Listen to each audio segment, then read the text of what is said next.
All right, welcome everyone. Today is another training for Ivy League Admission Secrets, part of College Admission Secrets. Today we're going to be talking about testing, right? It is changing, right? You might be thinking, hey, I already know, like the SAT went digital, like I get it, right? Why am I here, right? But there's actually more changes that are happening with a different counterpart to the SAT, which is the ACT, which is what we're going to talk about today, okay? So we're going to be talking a little bit about the different types of tests there are. We're going to be talking about the changes that are happening. We're also going to be answering some commonly kind of asked questions about the SAT and the ACT. So hopefully this helps families out to kind of decide exactly what's going on with their student and what kind of track they should be following. Okay. So, but like we do every time, right? Before we kind of jump in, I want to introduce the host of Ivy League Admission Secrets. First, I'm Coach David, right? You guys have seen me kind of every other week, right? I am the kind of Ivy League and Ivy League Plus specialist here at College Admission Secrets. Just a little bit about me. I went to the Claremont Consortium, where I double majored in political science and Asian studies, right? I went to law school. I was a former lawyer, right? I also worked in the undergraduate and law school admissions offices as a reader as well. And I have about 15 years of experience with college admissions and financial aid. Financial aid is something that we definitely want to talk about as well. We do have a different group, Financial Aid Secrets, if you guys want to join that one as well. Okay. And I've had students in at every single Ivy and Ivy League school, right? My co-partner in crime here is Coach Tony, right? He's the founder of College Admission Secrets, right? He went to Berkeley, right, and worked at UC Berkeley as an admissions reader there, right? He worked at UCLA as an outreach director, founded his own charter high school, right? He was also TikTok's first educational partner, right? And he's also been helping our families for the last 15 years, right? So there's a lot of experience under our belt, okay? Like I said, we have students in at every single Ivy League school, right? If you can, and obviously the Ivy Plus schools, top 50, top 100. If you name a school, it is most likely that we have sent a student there before, okay? Now, just some stories from last year, right? We have students in at Caltech, we have students in at Rice, we have students in at Emory, we have students in at Stanford, right? We have students in at Columbia, Cornell, right? But in this session, we're not necessarily talking about colleges, right? But what we are going to be talking about is what is changing with the SAT and the ACT. And then we're going to do a deeper dive into the ACT changes, okay? But before we go into that, because I want to make sure that everyone is prepared, right? Whether you're a class of 2025, class of 2026, 27, I want to make sure that you guys are prepared for what is coming down the line, okay? So first, I want to introduce for the class of 2025, the college essay service that we have here at College Admission Secrets, okay? So if your student has still not started, a lot of our students, they're already done with their PIQs, they're done with their Common App personal statement. They're done with a bunch of their early actions and early decision schools already, okay? Now, if that does not sound like your student, right? And you're kind of sitting here like, oh my gosh, like what is my student up to, right? We have a college essay service that can help your student finish their essays, okay? So if you are interested in this, please text essay to 415-938-8721 so that you can learn more about our college essay service. We have different plans month to month until the end of the season to help your student finish. Now, on the other side, we also have financial aid secrets that we talked about, right? Again, we do have a Facebook group as well, right? Now, if you're one of those families that says, oh my gosh, I want to pay full price for college, don't sign up for a consultation, okay? But if you are not one of those families, please sign up, right? Even if you think you make too much money, right? You need to sign up for this consultation so I can tell you definitively if that is the case or not, okay? Now, for both the financial aid secrets and our college essay service, right? There is a number there. It is 415-938-8721. And I will also be sending out the link to sign up for a financial aid consultation as well at the end, okay? So if you want those, just stick around. Okay, so back to our training. So let's go straight into it. So let's talk about standardized testing generally, okay? So generally, right, the question is, well, what tests are there, right? Because some parents might not know, right? Most families do, but I want to give you a little bit of a quick refresher. So there are two tests that you can take that are considered standardized testing. Yes, there's AP tests, there's other tests, but these are the ones that colleges, if they require a standardized test, these are the ones that they're looking for, okay? So there's a SAT, right? And there is the ACT. Okay, so I want to tell you the differences about these so that you understand what the differences are. Now, keep in mind, I did say that the ACT is changing. Okay, I'm currently talking about the ACT as it stands as of today. Okay, so for the SAT, okay, the SAT is a strategy-based test, right? There are fewer questions, but each question is trying to trick you. Okay, there's a total of 98 questions and there is 2 hours and 14 minutes given to take this test. The score is out of 1600. Okay, now let's move on to the ACT. Okay, the ACT tests more of your school-based knowledge, right? Now, just look at the numbers later, but this is a much faster test, right? But unlike the SAT that tries to trick you, you either know the answer or you don't know the answer. Okay, there's no like in betweens. I'm not sure. Okay, now look at the number of questions on the ACT. There are 215 questions. They give you a little bit more time, but if you break it down into how much like time you have per question, the ACT is a much faster test. Okay. Now the scoring scale of the ACT is out of 36. Okay. So let's continue to talk about additional differences. On the SAT, there is a reading and writing section, right? And then there is a math section. On the ACT, there is an English section, a math section, a reading section, and a science section. Okay, so these are two really big differences between the two tests. Okay, additionally, let's talk further about the differences on the actual test in specific categories. Let's talk about math first. Okay, so on the SAT math, right, when we're comparing the two, the SAT has a smaller sample set of concepts that they're testing, right? They are much more focused on algebra-based questions. Now, they do have kind of like these higher level math questions that involve imaginary numbers and functions, but they're very far and few between. Okay. Now, in comparison, the ACT, there's a wider variety of math, and the questions focus more on trigonometry and geometry. So if we look at algebra and trigonometry and geometry, it's at a higher level, right? Just generally speaking, right? There's obviously more question types as well, right? So in order to do well on the ACT math, it's not so much of understanding, a certain kind of one area. You have to be kind of very conceptually strong in all the different topic areas that they are testing. Okay. Now, oh, I'm not sure why that's there. Now, let's talk a little bit about the changes that are happening. So for those that are kind of savvy and have looked into it a little bit, the ACT is actually changing on, I believe it is the first time it's changing is April for the April test. Okay. So for the April test, and only for the students that are doing online, the changes that I am talking about will happen, right? But right, if you want to take a paper version, right, then you will have to wait until September. So the timing of when you can take the new version of this test is going to be different depending on if you're doing a digital version or if you're doing a paper and pencil version. Okay, but eventually they will be provided in both paper and online formats. Okay, so here is what is the big change. Okay, the science section that I just talked about before, right? In ACT, there is the math, the reading, the English, and the science. The science section has now become an optional choice. Okay, so the core test, right, will be the English, math, and reading sections.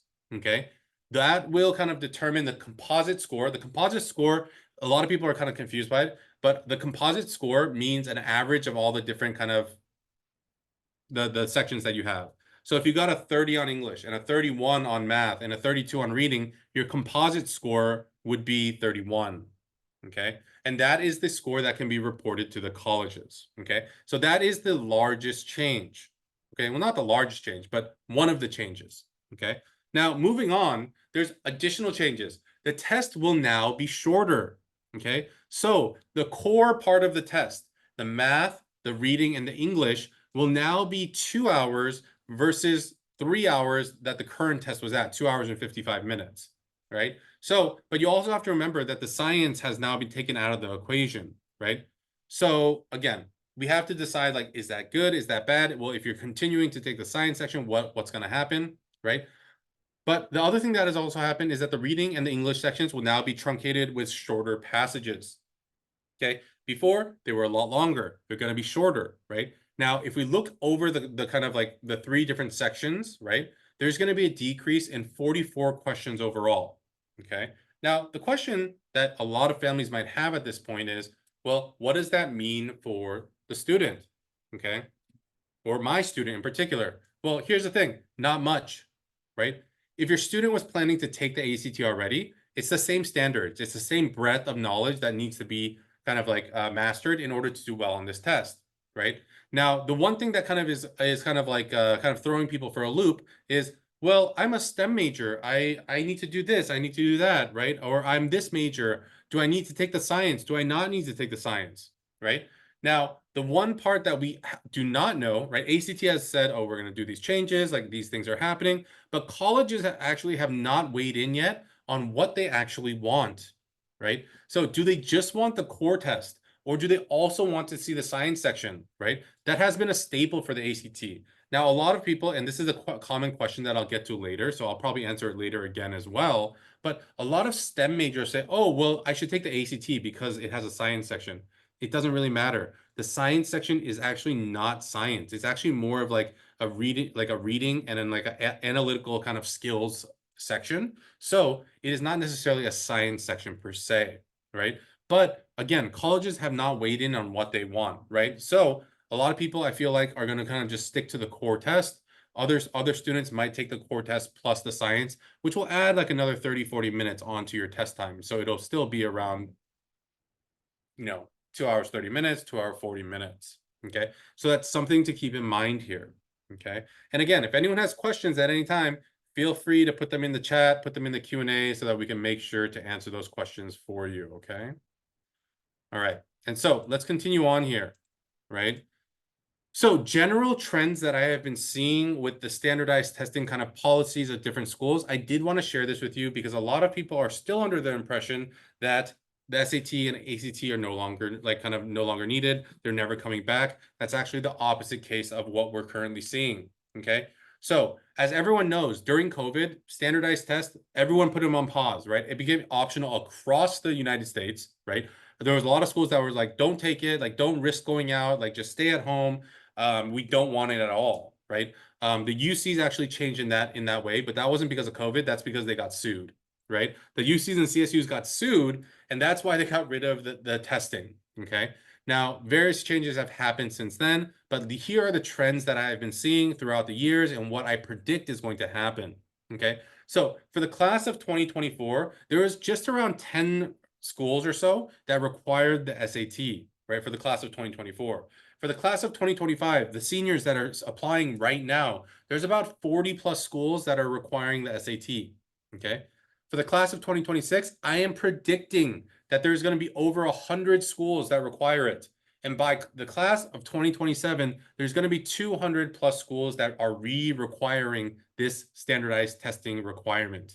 Okay. So what does that mean for your student? Well, if your student is a class of 2025, well, you're still okay. Most of the schools that you're applying to, they are going to probably be test optional, right? Maybe there's a couple that are test required. Now, it doesn't matter if there's one that's test required or 20 that are test required. If there's one, you have to take it, right? So after you take it, we have to decide, okay, well, does it make sense turning in this score at various other schools that we're going to, right? Now, if you are a current junior, right, there's going to be over 100 schools that require this, right? I'm going to check if my prediction is right next year, right? But if that's the case, it's very likely that there are going to be several schools on your list that are going to require the SAT, okay? And for class of 2027, well, we just have to think that it's back in fashion, okay? Now, the UCs and CSUs, right? And I know that, we're an Ivy League group, but the UCs, right? Berkeley and LA, they, I live in California. I'm proud of those schools because they are in that kind of like, top 25 category, right? But those schools, they will not be going back to standardized testing, okay? They will not be going back to the SAT. They will not be going back to the ACT. But what they might be doing starting who knows when is that they might have their own test, okay? So I don't know how soon that's going to happen. And, hopefully, you know, it isn't something that our class, our kind of current high school students need to worry about, because that's just another thing that's added to the plate. But eventually they will institute something. They said that they were going to, they were looking into it, right? But whether that happens in 5 years, 10 years, 20 years, 50 years, not 100% sure, right? Now, again, for current high school families right now, right? I know you don't want to hear it, but I'm going to say it, right? Standardized testing is back. We need to be ready for it. Okay.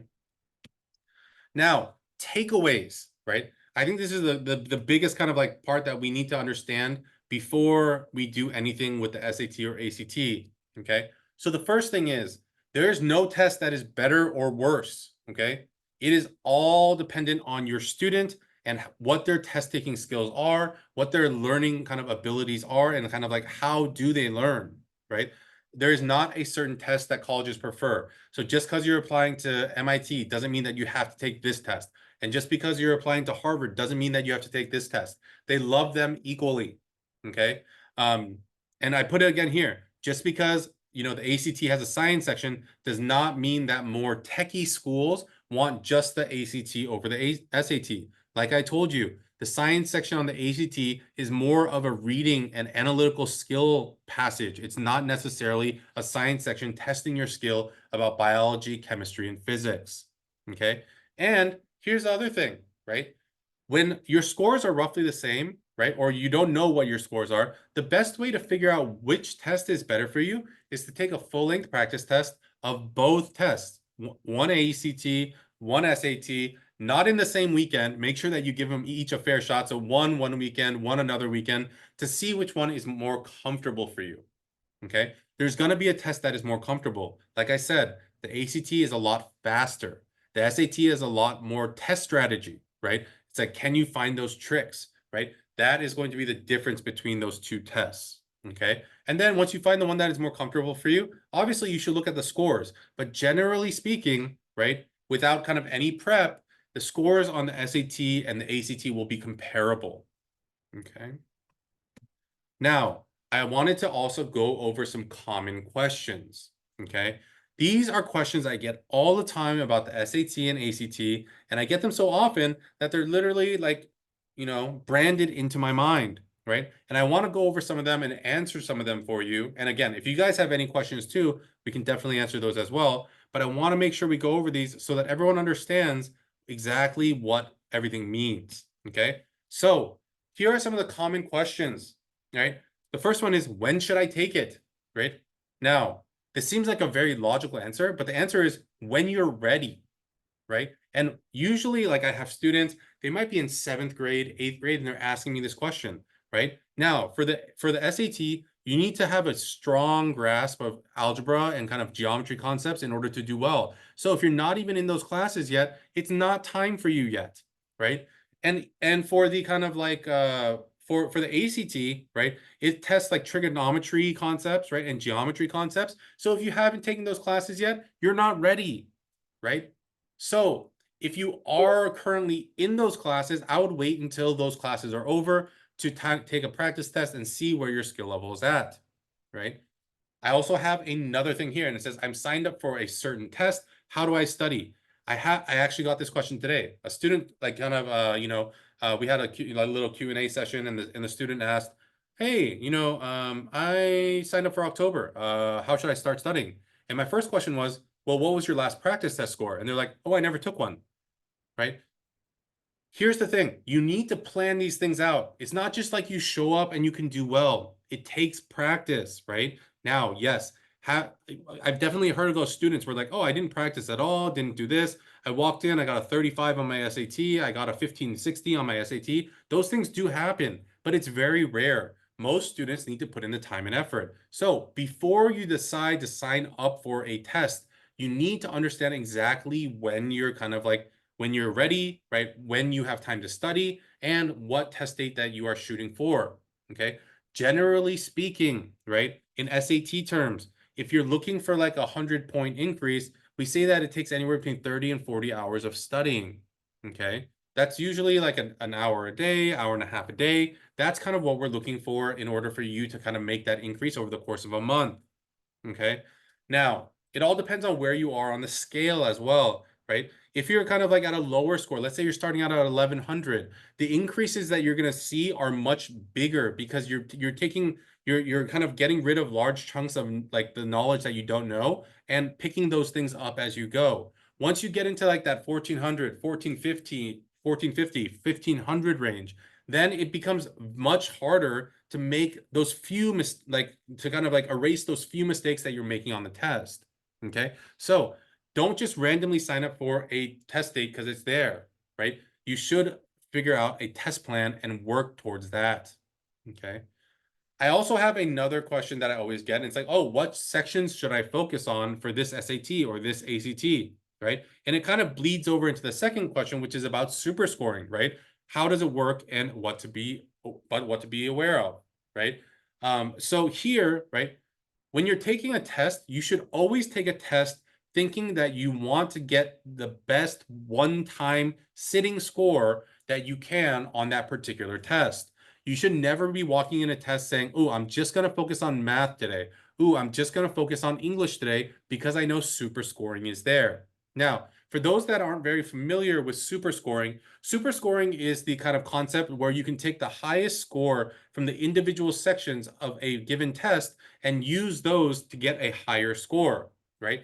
Very kind of like, I'll give you an easy example, right? So let's say that let's use the SAT because there's less numbers, right? So on the SAT, let's say that one day I got a 750 on my math and I got a 400 on my reading and writing. And then on another test day, let's say that we took this one in October, and then let's say I took the November test and I got a 450 on my math, and then I got a 750 on my reading and writing. Now, if I took the two highest scores, that means I would take my October 750 score on math and I would take my November 750 score on reading and writing. I would combine those two. My super score is now 1500.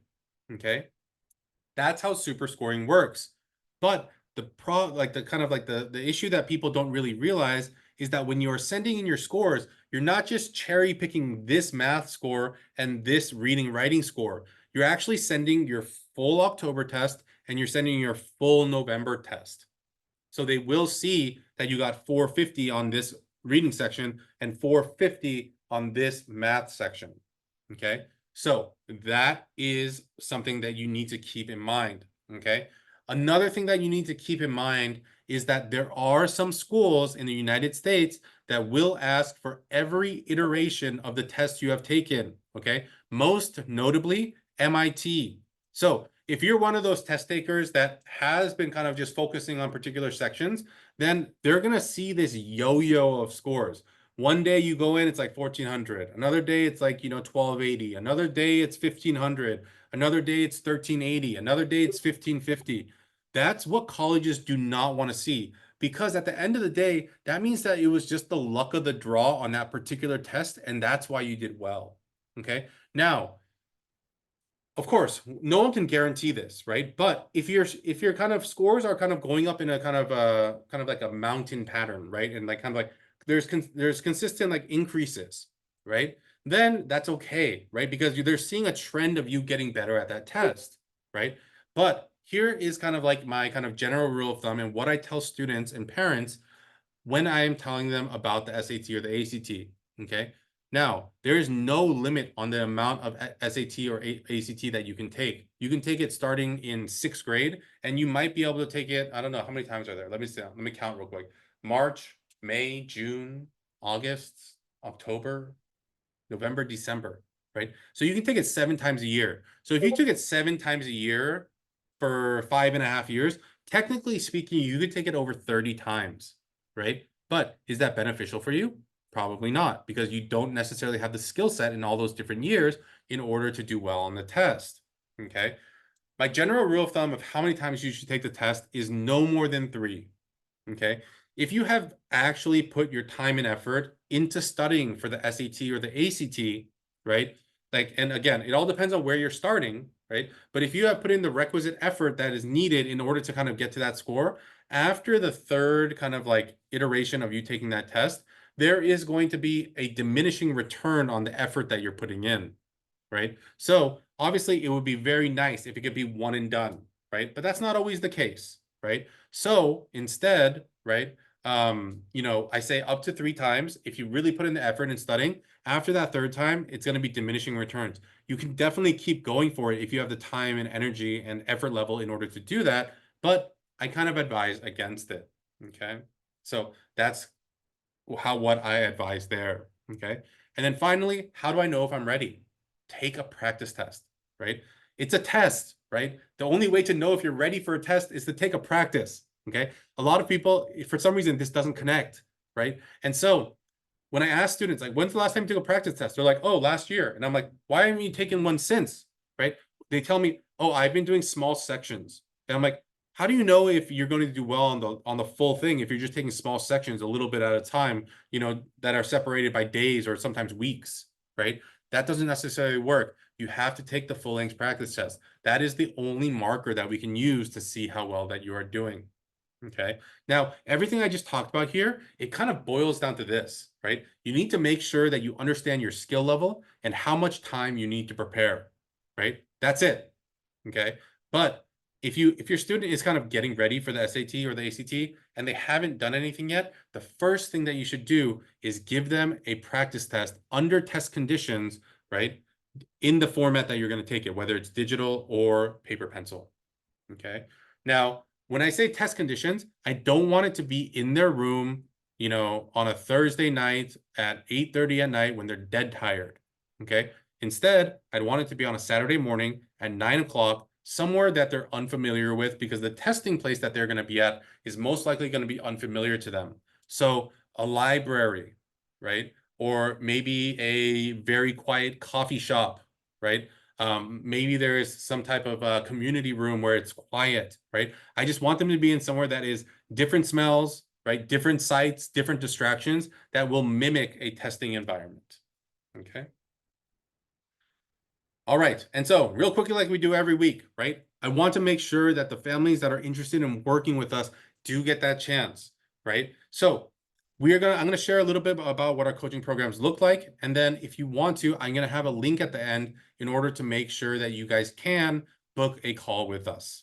Okay. So this is what our coaching program entails, right? We help them with college selection, career exploration, major strategy. We also help with the academic portions of choosing your school classes and also finding other outside classes to kind of push you ahead, right? We also help you with your activities, making sure that you're in the right activities, making sure that we kind of get you into a personal project that shows growth and development, and also link you with research and internships as well. Okay. Now, during the application process, we have unlimited application support, right? Unlimited essay revision and edit support, and our summer college app intensive is included in our package. Okay. As far as support, we're here all the time. Whether we're on a training, our coaches have multiple office hours every day of the week, right? We have, you just drop in times that you can talk to us, right? And the biggest thing is that you have lifetime access until you graduate from high school. So whether you're in 9th, 10th, 11th grade, we're going to help you all the way through. Okay. Now, if you did want to sign up for a consultation, I made it a little bit easier for people. Okay. If you want to sign up for a financial aid consultation, it's the one on the right.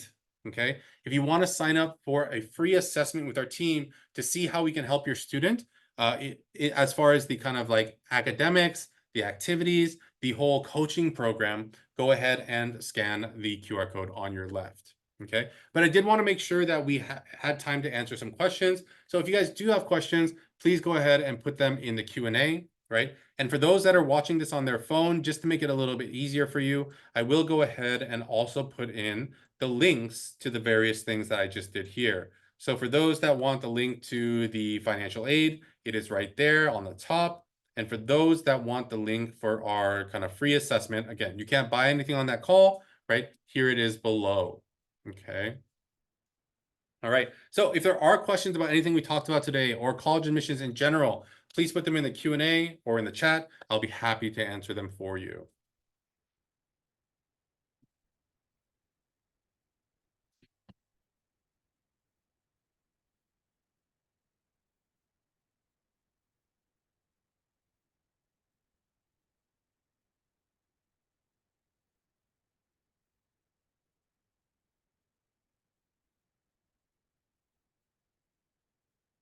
Okay, so I'm not seeing any questions. Everything was a little bit straightforward today, right? There's not a lot of nuance, right? But the biggest thing that you need to remember is that you need to prepare early. The SAT is not something that can just be conquered in like a month. Okay. For some students, yes, because their natural abilities are a little bit higher, right? If you are, right, if you are a student that is already scoring at a high level, you might only need a month. But for most students, it might be a several month process. It says, can you say again what classes students should take before taking the ACT or SAT? So just for the math, right? The more English a student has, the better. But just for math, for SAT, you at least need to finish geometry at the very least, right? For the ACT, you need to finish Algebra 2 Trig before you kind of take on that challenge there. Okay. All right. Okay. So I'm not seeing any other questions. So I'm just going to leave this on for a little bit just so that people can kind of scan the different QR codes.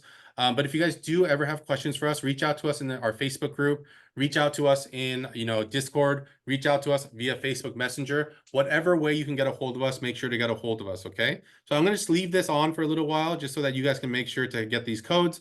And if anyone has any other questions, reach out to us via, Discord, Facebook Messenger. Just ask the question in the groups, and then we will make sure to answer them for you. Okay. So thank you guys for spending a little time with me tonight. And I will look forward to seeing you guys in 2 weeks. Coach Tony is back next week, and then we will see you guys then. All right. Everyone have a great night. Bye-bye.